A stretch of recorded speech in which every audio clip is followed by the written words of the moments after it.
आज मैं ये वीडियो किसी व्यक्ति विशेष खास के लिए मैं बना रहा हूँ। इंग्लैंड में रहने वाली हैं नवदीप जी। उनकी उम्र लगभग 40 से 45 के बीच में लगभग होगी। घुटने से काफ़ी परेशान है। नवदीप जी मेरी बात सुन रहे हैं तो आप बड़े गौर से देख लीजिए। परमात्मा चाहा तो आपको बहुत लाभ मिलेगा। कुछ खान पान के बारे में बता देता हूँ। घुटने का वीडियो मैं कई उसमें अपने प्राइवेट हेल्थ चैनल में डाल चुका हूँ, आप चाहे तो वहाँ से भी देख सकती हैं, लेकिन पर्टिकुलर मैं ये आपके लिए बना रहा हूँ और परमात्मा चाहा तो आपको निश्चित लाभ मिलेगा। कुछ बातें ध्यान दे दीजिए। कुछ खान पान की बातें बता दे रहे हैं। हो सकता है आपके शरीर में कैल्शियम कमी हो जिससे घुटने में शिकायत हो सकता है आपको अर्थों की शिकायत है, जैसा हमने पढ़ा आपका मैसेज, अर्थों की शिकायत है, जॉइंट्स पेन रहता होगा। दो चीज़ ध्यान दे दीजिए, आप आराम रहेंगे। भोजन में जो भी करें थोड़ा सा वायु विकार वाली चीज़ें आप कम खाएं जिसमें ज़्यादा गैस बनता हो। पता नहीं आपका खान पान कैसा है, वहाँ का मैं नहीं जान पा रहा हूँ, लेकिन मैं बता रहा हूँ कुछ ऐसी चीज़ें आप न खाएं जो गैस को फार्म करता हो। आलू का सेवन कम करिए, चावल का सेवन कम करिए, फूल गोभी का सेवन कम करिए, हरी मटर का सेवन कम करिए, बैगन आदि का सेवन कम करिए। आपको सेवन करना है ज़्यादा कैल्शियम वाली चीज़ें। आप सेव खाया करें, खाली पेट सेव मत लिया करिए। दोपहर में भोजन करने के बाद सेव आप ले लें। केला खा लें। आपका वज़न ज़्यादा नहीं है, मैंने देखा फ़ोटो, मुझे लगा कि आप मोटी नहीं है, फिर भी घुटने की शिकायत है आपको। 2-3 चीज़ ध्यान दीजिए, बड़ा गौर से देखिएगा, ध्यान से सुन लीजिए। एक्सरसाइज में मैं आपको बताने का प्रयास करूंगा कौन सा एक्सरसाइज आपके लिए ज़्यादा लाभदायी होगा, और 3 महीना कर लीजिएगा। परमात्मा की कृपा से आप स्वस्थ हो जाएंगी। 100% की गारंटी नहीं लेता हूं, लेकिन आपका चलना फिरना, आना जाना, सीढ़ियाँ चढ़ना सब आपका सरल हो जाएगा। जितनी बार आप पेशाब यूरिन करते हो, ध्यान से सुनिए, यूरिन डिस्चार्ज करने के बाद आप आके कभी भी पानी नहीं पिएंगे। फिर से बता रहा हूँ, यूरिन डिस्चार्ज के बाद आप पानी एक घूंट भी नहीं पिएंगे, कम से कम 15 मिनट। शौच लैट्रिन होने के बाद भी आप पानी या कुछ नहीं खाएंगे, बहुत आराम मिल जाएगा। आज से आप ध्यान दे दीजिए, आज ही आपको घुटने में आराम मिलना शुरू हो जाएगा। दूसरा चीज़, आप जिस टेम्परेचर में रह रहे होंगे, पता नहीं किस टेम्परेचर में आपका क्या क्लाइमेट है वहाँ का, एसी का प्रयोग, डायरेक्ट हवा का प्रयोग कम से कम करें। नेचर में ज़्यादा रहने का प्रयास करें, उससे बचने का प्रयास करें। बहुत ज़रूरी हो तो आप उसका सेवन कर लें, इससे बचिए।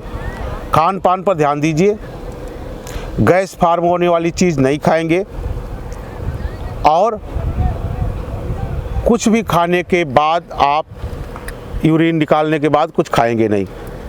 ये दोनों चीज़ बड़े गौर से देख लीजिए। आप पपीता खाइए, आप केला खाइए, आप कच्चा नारियल अगर वहाँ मिलता हो तो उसे आप लीजिए, आप स्वस्थ रहेंगे।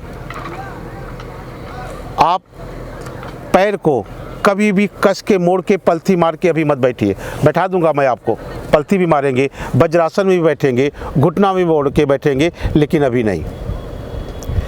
अगर ज़रूरत पड़े तभी आप ज़मीन पर बैठे, और ज़मीन पर बैठे तो पैर को कस के दबा कर मत बैठे। कहीं ऐसी जगह बैठना पड़ गया, गुरुद्वारे में, मंदिर में, जहाँ पलथी मार के ज़मीन पर बैठना, कुर्सी संभव नहीं है, तो आप हर 2-3 मिनट बाद पैर को बदल लिया करें। ऐसा करने से घुटना डैमेज नहीं होता। दूसरी चीज़, घुटना बैठने से नहीं डैमेज होता है, जब हम उठते हैं बैठते हैं तब मेरे यहाँ के जो तंतुएं हैं वह डैमेज होती है।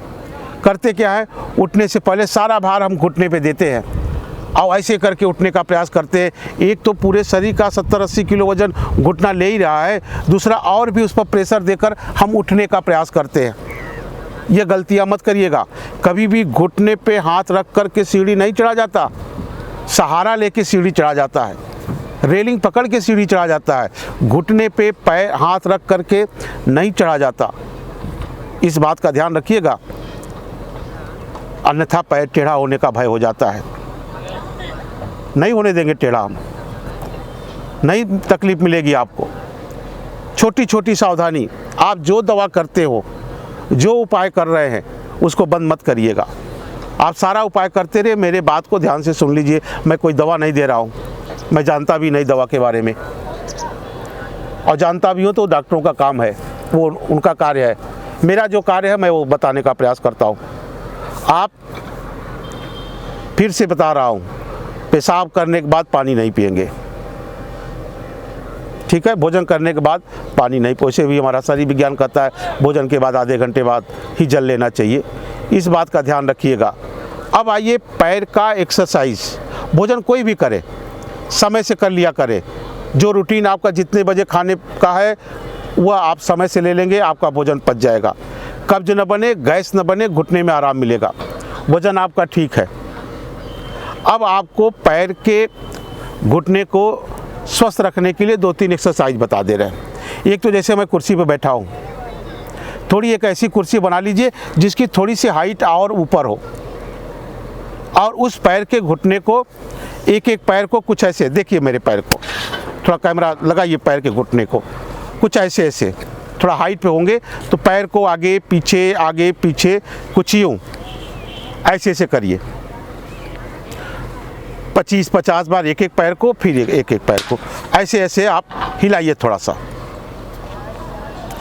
यहाँ पे आवाज़ आती है, आने दीजिए। कर कर बोल रहा है, आने दीजिए। जो कुछ हो रहा है होने दीजिए। ऐसे ऐसे दिन भर में 2 बार 3 बार, जहाँ ऑफिस में बैठे हैं, घर पे बैठे हैं, कुर्सी थोड़ी ऊंची रहे, अपने पलंग पर भी पैर लटका के आप कर सकते हैं। दीवान है तो उसमें नहीं हो पाएगा, जो चारपाई जैसा कोई बिस्तर होगा, तख्त जैसा होगा, तो उस पर किया जा सकता है।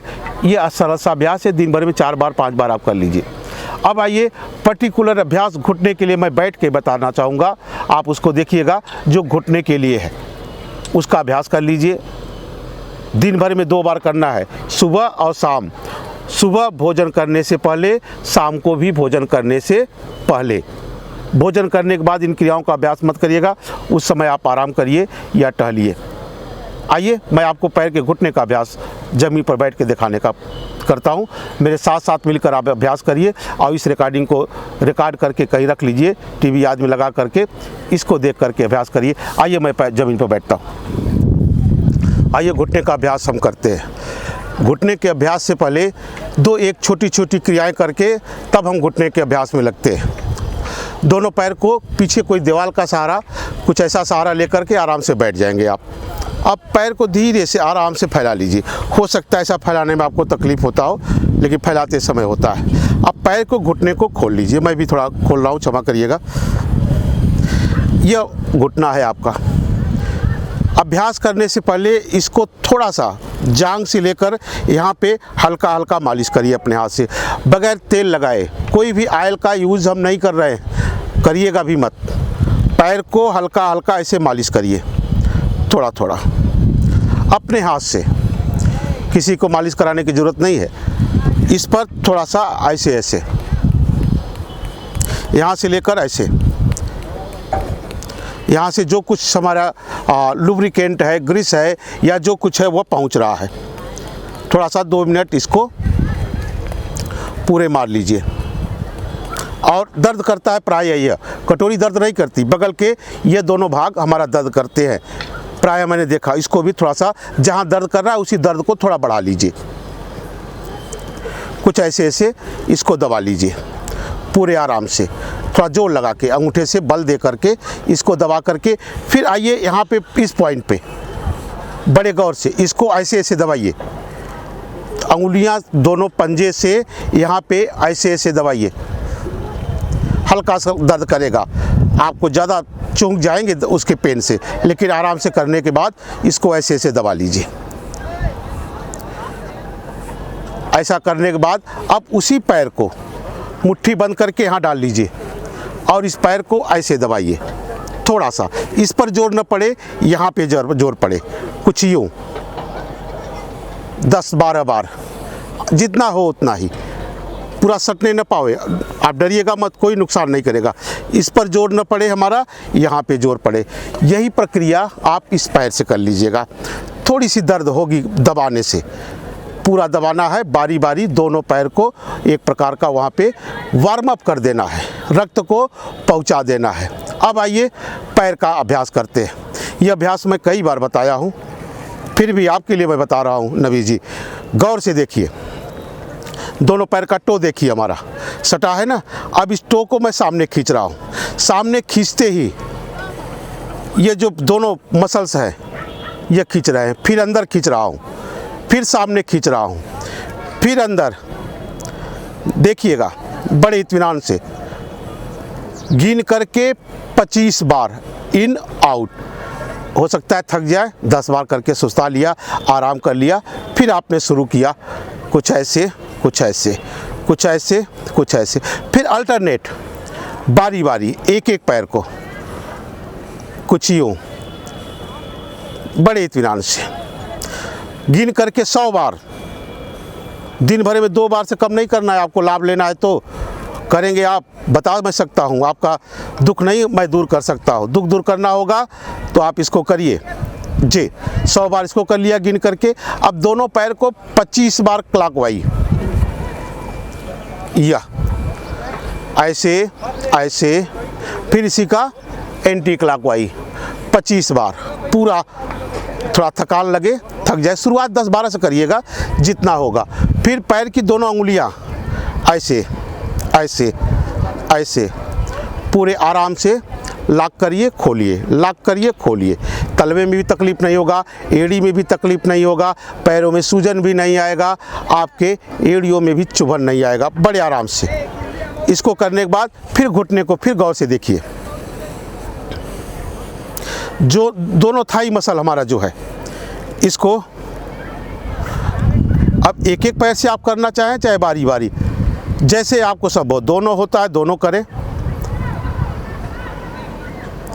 इसको गौर से देखिए, थोड़ा कैमरा यहाँ जूम करिए, बड़े इत्मीनान से। यह दिन भर में 4 बार 5 बार पलंग पर फैलाए आप टीवी देख रहे हैं, बात कर रहे हैं, इसको ऐसे ऐसे करते रहिए, एकदम आराम मिल जाएगा। ठीक है जी जी, ऐसा कर ले। फिर इसी दोनों पैर में आप सोफे वाला पिलो पतला वाला ले लीजिए, इसी में डाल लीजिए। अगर सोफे वाला पिलो नहीं है, मोटा नहीं डालेंगे, हाथ के मुट्ठी को बंद करके इसी में डाल लीजिए, पैर सटा रहे, और इसी मुट्ठी को आप दबाने का प्रयास करिए। पूरे पैर को ऐसे दबाइए ताकि पैर टेढ़ा भी होने न पावे, और दोनों को सटाने का प्रयास, ये हमारा सटे इसमें दबा करके, इसमें गैपिंग बढ़ने न पावे, पैर हमारा वृत्ताकार होने न पावे, ऐसे न भगे। इसको दबाते रहेंगे, मुट्ठी डाल करके यहाँ पे यूं यूं, ऐसा ऐसा ऐसा, बड़े आराम से हो जाएगा। छोटी छोटी क्रियाएं हैं, छोटा छोटा अभ्यास है, जितना आराम देंगे उतना तकलीफ मिलेगा हमें। ये छोटी छोटी क्रियाएं आप अभ्यास करिए, परमात्मा चाहा तो आप स्वस्थ रहेंगे। शरीर अभ्यासों का दास है, इसको जितना ही हम आराम देंगे उतना ही तकलीफ मिलेगा। इसको हिलाते डुलाते रहिए, खान पान पर ध्यान दीजिए, जो शरीर के लिए हितकर है वही भोजन करे। सबसे बड़ा है भोजन में अनियमितता न हो। समय आधे घंटे के अंतर हो सकता है, लेकिन 4 घंटे का अंतर मत दीजिए भोजन में। हम 10 बजे खाते हैं तो 2 बजे खाएं ना, समय से खाएंगे, क्योंकि उस समय वैसा हार्मोन्स बनता है, शरीर में वैसा रसस्राव बनता है, उस समय सारे तंतुएं काम करना प्रारंभ कर देती है, कुछ मिलेगा ही नहीं तो आंतों को खाएगा, पेट को नुकसान करेगा, शरीर में उल्टा पुल्टा रस तत्व बनेगा, हम रोगी हो जाएंगे। इसी से तो हमें बीमारी होती है। उसका खान पान पर ध्यान दीजिए, पैरों का एक्सरसाइज करिए, आप स्वस्थ रहेंगे। मन को सकारात्मक भाव में ले आइए, और भी प्राणायाम जो कर सके, अनुलोम विलोम, कपालभाति, भस्त्रिका, उसको भी करिए ताकि शरीर का और विकार दूर रहे, आप स्वस्थ रहें। यह अभ्यास अपना के देखें, रेगुलर करिए, नियमित करिए। कभी छूट गया तो उसके लिए पछताना नहीं है, कहीं कार्यवश कहीं चले गए तो, लेकिन ऐसा नहीं है कि हम 2 दिन छूट गया अब नहीं करेंगे ना, फिर मैं आगे अपने स्थान पर या जहाँ संभव स्थान मिल पाया तो उसको करेंगे। बहाना नहीं खोजेंगे हम। आलस्य आदमी को खाता है, सारी विधाएं आप जानते हैं, इंद्रिय अधोगामी हैं, वह अच्छे काम में मन नहीं लगाती है। तो इसको अभ्यास करिए। नबी जी, आप स्वस्थ रहेंगे, पूरा परिवार स्वस्थ रहेगा, आप प्रसन्न रहेंगे, आपका घर चहकता रहेगा। इसलिए मैं चाहता हूँ ये क्रियाएं आप करके देखें, आजमा के देखें, निश्चित लाभ मिलेगा। आज इतना ही आपको बताना था। परमात्मा करे आप स्वस्थ रहें, प्रसन्न रहें, दीर्घायु रहें, यही कामना। फिर मिलेंगे। धन्यवाद, प्रणाम। अगर कोई विशेष दिक्कत है, मेरा नंबर आपके पास में है, आप बात कर सकते हैं, पूछ सकते हैं, जान सकते हैं। इसके अलावा और कुछ समझना होगा तो फ़ोन पर से बात कर सकते हैं। फ़ोन करने का कुछ लेता देता नहीं, क्षमा करिएगा। परमात्मा आपको निरोग रखे। मैं आपके लिए, सबके लिए, समाज के लिए, देश के लिए अगर मेरा यह जीवन कुछ काम आ गया तो मैं अपने आप को बड़ा भाग्यशाली और पूर्ण समझूंगा। धन्यवाद।